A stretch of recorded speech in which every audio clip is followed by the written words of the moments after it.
Welcome to Inappropriate Joke Friday, where it's Brad and Paul edition. Yep. How's the? Oh, we didn't talk about this before, but I'll bring it up anyways. How's the basement, Paul?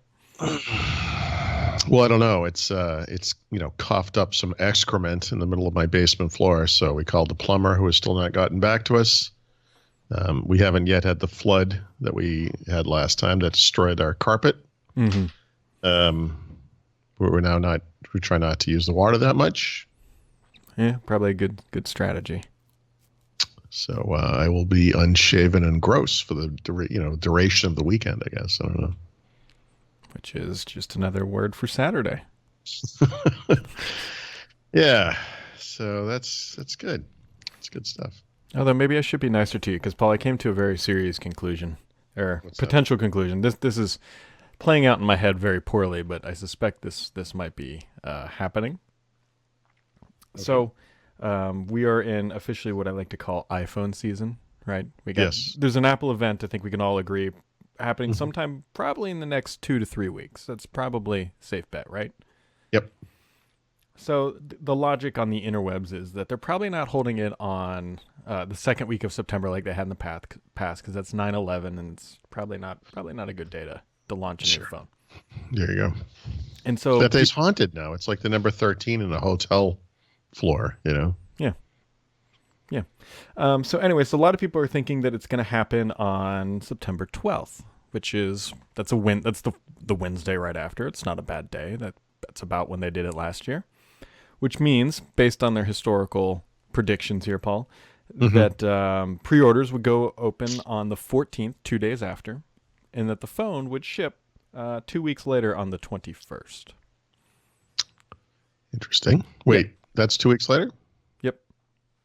Or no, a week Oh, later. Sorry. okay. The following week, I Yep. believe. Okay. So Hmm. that's the logic currently, and here's my conundrum, Paul. Yep. I'm not going to be home on the 21st. No, you were not. So I had this crazy thought, very, very Hmm. crazy thought, of having my phone shipped to you because you will be coming down that Sunday. Oh, yeah. I see what you're saying. Yeah, of course. But my moral Listen, dilemma here is, Paul, I mean, it's not like you to hold things over my head or hostage until you get something that you want. And if you have my phone and potentially my new watch, I just yeah, suspect you're yeah, not just going yeah, to waltz down there and just hand them over like a nice human. yeah. I would never hold that over your head. It's too expensive. Um, I don't know. Well, I do know why I thought of this, but I was on a road trip many years ago, and a new version of the Xbox 360 came out, which I bought, Mm-hmm. and it arrived at home. And like when you get stuff, you take pictures of it in the box, you unbox Yep. it, whatever. I got home and the box was ripped to shreds like a wild animal had gotten at it, and my son had seen it and decided to open it. Mm. It was a little kid or whatever at the time, and I was like, so I didn't. I've never physically hit a child, but yeah, I was not happy. Yeah. So this is what's going on. I don't know, like, because the I bigger I would issue, say it's a solid plan. um, because if my wife and kid are coming down, so that's the big problem, is that I Yeah, can't if just they were home, they they could. would Yeah. just grab it off the front porch. Hmm. Now, in theory, I could have my brother come over and get it, Hmm. um, but that doesn't solve the problem, because then I want to get my phone till Wednesday, and I don't know if I can wait. I mean, this is similar to the problem I had coming home from Sweden, where I had to order the replacement for my previous Yep. phone. Right, because of the problems I had. They gave me a 72-hour window to place the order. I looked at ordering it the first day, and I realized if I did it right then, it would come before I got home. But if you applied the same amount of time to the trip and went forward 72 hours, I'd get it after I got Hmm. home. So that's what I did. I literally set a reminder 70 hours ish after I got the email. I ordered it. And then the thing, of course, arrived on the day we were flying home, like one business day early, or, really Yeah. 3 days early because of the weekend. So I had to arrange for my neighbor to do what same thing. Because of course, they left a $1,000 phone sitting on my porch with no signature. Why wouldn't they? Yep. Yep. And that's that's the big conundrum right now. Of course, we don't really know what Apple's going to do, but I think that's a pretty safe bet. Sometime I it's mean, I going to think happen in it's September, so it's it's also a safe bet you're going to see an iPhone whatever first impressions article appear on Thought.com on that Friday. No, I'm just kidding. well, the best title would be unboxing Brad's phone. Yeah. And I would get a serious chuckle because I'll tell you what, if that even happens, I don't even care. I would laugh No, hysterically. No, 'cause no. we're I would flying never down do to that. Disney, and if the first thing I'm just scrolling through Twitter, I just Yeah. No. unboxing could Brad's phone. I would not. No. That's I would not like some. I would not want someone to do that. I wouldn't do that. yeah, which is the number one reason why I hate buying stuff at the Apple Store because they always try to unbox your crap. They will. That makes me crazy. Yeah, I know. Yeah. And these days, I get it. Like, people want it to be all set up and stuff, and it's Mhm. like, Yeah. I am not one of those people. I would like to. I want my fingerprint to be the first. Mm-hmm. So. Yeah. Somebody Yeah. recommends that I just ship it to the hotel, but that's a pretty dicey proposition right there. So oddly enough, I've also done that. I'm not going to remember what model it was off the top of my head, but I was in Los Angeles for I guess it would have been a PDC at the time. It was an iPod. Must have been not the Shuffle. What was the little the Nano?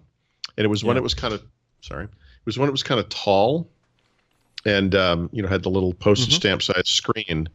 And I put it down on the ottoman in my hotel room. It arrived. I got it. And so I started taking pictures of it. So, of course, you're being really careful with it, not because you don't want to scratch it, but because you're taking photos of a brand new device. You don't want to Right. get fingerprints on it. So I'm being very delicate with it. When I pulled that thing off of the ottoman to flip it over, I scratched the back on the couch. Fantastic. Like that thing was like so fragile that it scratched from the scratchy fabric on like a couch ottoman thing. I couldn't believe it. I hadn't even turned it on and it was already scratched. Yeah, but that was your fault because you are an Apple user and you shouldn't complain about this. I don't know. I was. Yep. Yep. Weird. Yeah. Yeah. Look this up. I'm sure if you look this up, if you Google what I just said, you'll find my pictures and explanation of what I just described, because I was taking pictures specifically to be like, hey, here it is. Yep. Yeah, other fun things that have cropped up. Now, I know someone's going to write in and say you can do this with third-party stuff, but out of the box, Paul, you cannot disable Bixby on a Note 9 because that's what people want after paying $1,000 for a phone is a third-rate assistant jammed down there. Yeah, I read a review of this device recently where what it kind of boiled down to was like the screen is amazing and the Samsung screens are amazing, but there's these things, that are just kind of ruin it, and you shouldn't have those experiences on $1,000 phone, and that's one of them. The other one is just that the camera is not an improvement over the S9, which was great, honestly, but it's also not better than what Apple did with the iPhone 10, which is a year old, or what Google did with the Pixel 2 XL, which is a year old. So it kind of takes the luster off of this for me. And that Bixby thing, that is just... You know what Android needs is a button, and they would never do this. That in the settings, you just click it, and it's just called stock. And you hit, it's like almost like refreshing Windows 10. You can open it up when you get a new machine, and it gets rid of all the crapware other than the apps that are forced to download, like the stupid Disney ones and whatever. Yeah. I'd love that. That would open up my possibilities nicely. Yep. And then speaking of possibilities, Paul, Microsoft is saying today, and this was a fun post to write, basically because Twitter kind of lost their minds over it, that Skype for Business and Teams are now feature complete or feature parity. So just go ahead and dump Skype for Business and just move on over to Teams, unless you're a Twitter user and you're basically saying that Microsoft's full of crap and there's a lot of features that are not actually there or functioning. Yeah. It's just like that new Skype client that they try to jam down everyone's throats on the consumer side. And it's like, guys, this doesn't do everything the other one did. Mm-hmm. This reminds me of like nuclear parity between the United States and Soviet Union in like the 1980s or something. Oh my God. I mean, like, what are you talking about? It's like two terrible things that are just alike, But the important thing is that when they explode, we're all going to die. Yeah, same thing with Skype, Well, that's actually what I was talking about. Because Skype is going to kill me. It's going to be, here lies Brad. It's Skype's fault. So you know this because you were in the conversation, but this morning I went to post an article on Petri.com and I got some kind of a weird error. So I wrote you guys and I was like, hey, this happened and, whatever. I've never seen this error before. And then while I was waiting for somebody to respond, because Tim's on a different time zone, so I knew it could be a while, started kind of playing around with it. And I at some point I was like, well, I should save this thing to the site so that if, whenever the problem's fixed, I can come back and post it. And that worked. And I thought, oh, that's interesting. Because you know this, but people listening might not know this. We have certain requirements for certain kinds of posts. So like if you have if you post a podcast, you actually have to have like a URL for the video or for the media or whatever it might be. And if you don't have that, it will actually kick it back and say, no, you can't do that. You have to fill this thing out, whatever it was. Anyway, I saved it and I was like, oh, what the hell? I'll just publish it again, and it worked. I was like, that's kind of weird. So we were kind of having that conversation about this, and this is what Skype is to me. It's like, I don't change anything and it just randomly stops working, right? So the Skype version of that is like audio levels or audio device selection in Skype. I never screw with that. I never change anything. It's not like I'm plugging things and unplugging and flipping dials over on my USB mixer or whatever. But every once in a while, Leo will sit down at the console, or Andrew will, or you will, and you'll be like, you're a little low. Mm-hmm. Or for some reason, your video seems to be shifted off to the side or whatever the problem is. And it's like, guys, I have never changed anything. And that's the stuff. If I had to identify the one thing that bothers me the most about technology, just generally, it's that kind of thing. Like, it's computer science. It's ones and zeros. It should always be the same. And it's. You're saying it's a hard computer science problem? I'm saying it might be black magic. I don't understand it. Like, it doesn't make sense. Yeah. Yeah. Well, I got nothing for you because it happens to me all the time, especially with this setup. That every time Skype updates, either, I'm using the desktop app because I can't use the store app yet. Every time it updates, I hold my breath because who knows what's going to change on the other side of the install, and oftentimes it's not good news. We this came up briefly, I think, the other day because you mentioned that you were going to wait to use the next version of iOS until you got your new phone. And I think I had made a comment, but if I didn't, it's true that, generally speaking, I found over many years now that the iOS betas have been very stable and they don't cause any problems and whatever it was. And so, but man, I got to tell you, the past 4, 5, 7 days, whatever, on the iOS beta thing, it's been stable. It's fine. But the number of times they've updated these devices is insanity. And I'm not going to get this right off the top of my head, but in the span of about a week, we've kind of gone from beta 8 to 9, back to 8 to 9 again, and now to 10. And it's like, if you ever want to feel, maybe good about Microsoft or whatever, because we have a lot of experience with how things can go wrong on that side of the fence. This week has been really strange. Like, I've downloaded an amazing number of betas, and I just get the feeling like all they're really doing is fixing the problem the previous one caused. Yeah, I mean, Windows is kind of the same way. Yeah. I fully expect them to, we all know that Redstone 5 is done. I mean, it's in the oven baked. They're just doing the little thing where they dip the toothpick in it and pull it all the way out to see if it's completely cooked through. See if there's any like Windows Mixed Reality stuck to the toothpick. They could just wait until that's done. Problem is, I don't know if that thing's ever done. It's amazing. I just got a notification for my Amazon package, which is just delivered, which is about 6 feet that way, and the bastards didn't ring a doorbell. You need like a trap door under your welcome mat where it just opens up and it's like a little chute that comes down to the basement. So funny enough, that is completely doable at my house because for whatever odd reason. So we have a porch like most homes do. And under that porch is a small room. My wife and I kind of refer to it as the death room because it's just a concrete room right under there. Okay. But it's also where the water comes into our house. That's where the water shut off is. It's fine. But it is literally under the porch. So I could actually just carve a hole through and then someone steps on that and falls in. That would be the liability there. A little bit, but the humor value would be great because then I can be like, you didn't ring the doorbell. It's like the Mr. Burns trap door from The Simpsons. Yeah, he'd almost come down into this podcast studio. It'd be right on the other side of The wall would be great. I let you in because I have to sign for the package. Fun, fun, fun. Other fun things are that Android now supports this guy, which is kind of good, I guess. Unless Yeah, I thought I saw you tweet that it doesn't support Fortnite. not yet. So when they released Fortnite on Android, they revealed that at some point in the future they're going to add Bluetooth support, Bluetooth controller support. Ah, I did. It's funny. I don't know if it's funny, but I did connect the phone to my OnePlus 6 because it's the newer phone with the newer processor. It should perform better for games. I tried Fortnite on my Pixel 2 XL whenever that first came out, and the performance was terrible. It's unplayable. So I thought, well, maybe I'll give it a chance again. And then while doing that, I looked it up and I realized it's not going to work anyway, but maybe someday soon. So I was able to connect my Xbox controller to the OnePlus 6, but the OnePlus 6 is not running Android 9 Pie. It's running 8 point something with, the OnePlus stuff on top of it. So actually it worked. I haven't played it, used it with a game, but it connected fine. interesting. From the chat room, Kevin H says lots of rooms he calls it a cold room, which would make somewhat sense. I guess it is always cold in there, and Sure. it's creepy. Serial killers also have a room where they ask her to put the lotion in a basket.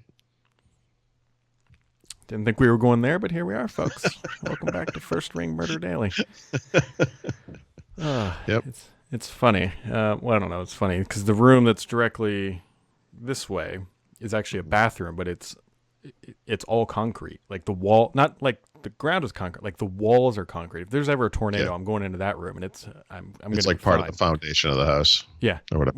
When they pour, well, that doesn't make sense though, because this is a block foundation house, but they just built. I don't know. Maybe they were expecting more tornadoes in the Cincinnati area when they built these homes back in the 50s. But it's got a concrete ceiling, walls, and everything. So Yeah, no, it's good to have. yeah, it's good to, if we got to hold out here for a couple days, that would be the place to be. And what else? Why did I put my microphone in front of the show notes? That's real smart. I'm like looking. Why do I have excrement on my basement floor? These are the questions of the day. These are all very fair and valid. Some worse than others, but for HP though, it sounds like they had a pretty good quarter. Is that right?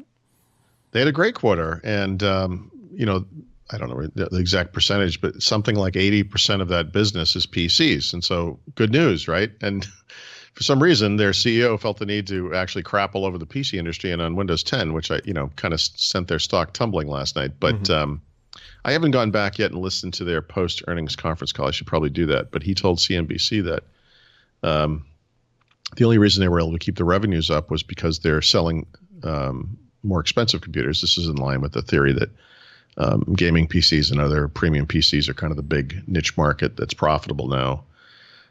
So their average selling price per PC has gone up. But actually, as far as like growing share on a unit basis, it's not going good. And then he said, yeah, and we don't think Windows 10 is going to have the same spike as we saw with Windows 7. It's not going to be as big as with previous upgrades. I was like, dude, why would you say this? But yeah. They did have an interesting quote that came out of there. Somebody asked them, I think it was the NVX2 or more essentially ARM, Windows on ARM.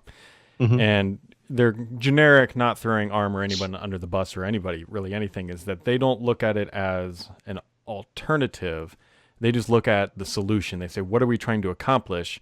And ARM is just another tool that they can use if they think it's going to give a better experience. So, well, I am not trying to dump on HP. I think they're one of the shining success stories in the PC industry, and I really like their strategy overall. But, from 2.5 years ago-ish, when they introduced the Elite X3, I think was called the little Windows mobile-based phone system they had. I very strongly, in a very strongly worded conversation, explained to them why this was a huge mistake, and it was, of course, it should have been to anybody. But their rationale at the time was that it was this solution, right? It was a system. It was, something you could dock into a laptop case or into a dock, literally with a big screen, a keyboard, and a mouse, and it had certain advantages for companies that wanted to lock down systems and yada, yada, yada. And I was like, yeah, I hear you, but that makes no sense. And, I think for this thing, which is a true PC, kind of obscuring the fact that it's not really a PC, right? It is, I mean, but it's not 100% compatible. Yeah. And this is where the problem occurs for the consumer, right? It's a problem for Windows 10s, but with Windows 10s, you can turn it off. At some point, you just bump into the wall. It's ARM. Mm-hmm. So it's not going to run 64-bit applications like Photoshop. It's not going to be able to install drivers for that all-in-one printer you may have or whatever it might be. And the performance is terrible, So I kind of hope they keep with it because we've already talked about this before, but there's new generations of these chips coming and so forth. But I'm sure they're not going to release any sales figures for that computer. Let's put it that way. It's not. I'm sure that one's not doing very well. Mm-hmm. I hope they keep with it because it's a beautiful machine. Yep. But the performance and the compatibility is just not there. Yep. And so we will see. Hopefully I almost called it the RT, but I mean that narrative continues, right? They had the Surface RT. They tried to do it, didn't work out. They gave up. Now they're back with just Qualcomm, and so we'll see. I just don't know. I sort of understand why Microsoft and PC makers, I guess, would want to take the PC to this new place, make Windows more streamlined, safer, cleaner, mm-hmm. maybe faster, more mobile, whatever it is. Like I get it. But this is like I just want to say something that's not terrible. It's like you have like this terminal patient, and it's like we can extend their life with this medicine, but I want to be really clear, this is not going to cure them of whatever they have, right?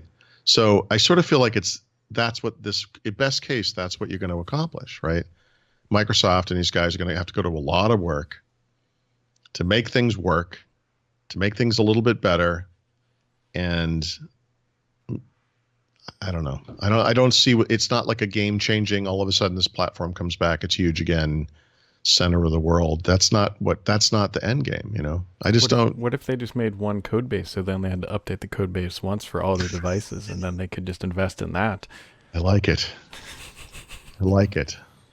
Someone asked me today, they were talking about Google Fuchsia, and mm-hmm. Google, with the most popular mobile platform on earth, is working behind the scenes to kind of replace it. That's what Microsoft did in the very early 90s when they started what was called NT in the beginning, and then Windows NT. Completely different code base. It was designed to be cross-platform, which Windows was not at the time, DOS and Windows. Maybe they could do that now. And there absolutely have been efforts at Microsoft to do something like that. But again, I think you run into the same issue. The mobile thing didn't take off, right? Some people thought maybe that could have been it. The RT thing never took off, obviously.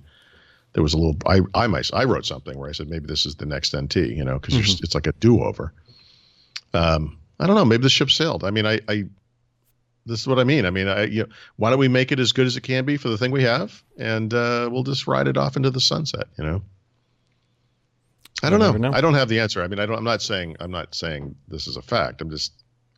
You kind of have to wonder though. The only side we haven't really looked at is I wonder if Qualcomm is pushing Microsoft in this direction at all. Because they stand to gain massively if they can get it to work. Yeah. I think Qualcomm has a couple of imperatives. I mean, one of them is catching up to Apple, right? And the other one is not being a one-horse wonder. Mm-hmm. They want to split their efforts into multiple platforms. So the PC is never going to equate to mobile, but IoT might, wearable devices might. The combination of these things could still be big. Yeah. It makes sense to diversify. But yeah, it requires a lot of work from multiple companies, and I don't know. I think Apple's going to have an easier time, for example, getting iPad apps to run on the Mac because they control the whole widget. That's absolutely true. Other than scraping excrement off your floor, Paul, you got anything else going on this weekend? I'm just praying to God that this thing doesn't destroy the laminate flooring that my wife and I put in, those few weeks ago.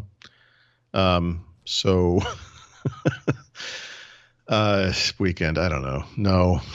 I can't even think ahead. It's going to be in the 90s next week, by the way. Mm-hmm. So I did see that, which is sad. Enjoy the good weather. It's still summer, apparently. What about you? Going out to dinner with the wife on Saturday, and I think that's it. Wow. Yeah. That's, geez. Yep. It's exciting. It is. Just. All right. Well, that wraps it up for today, folks. We will be back. Should be back on Monday. And keep us in mind if you are headed to Ignite, because we're going to be down there doing lots of good stuff. Podcasting from the show floor. We actually know the details now on Monday and Tuesday. So be looking out for all that good stuff. And we'll catch you right back here next time on First Ring Daily.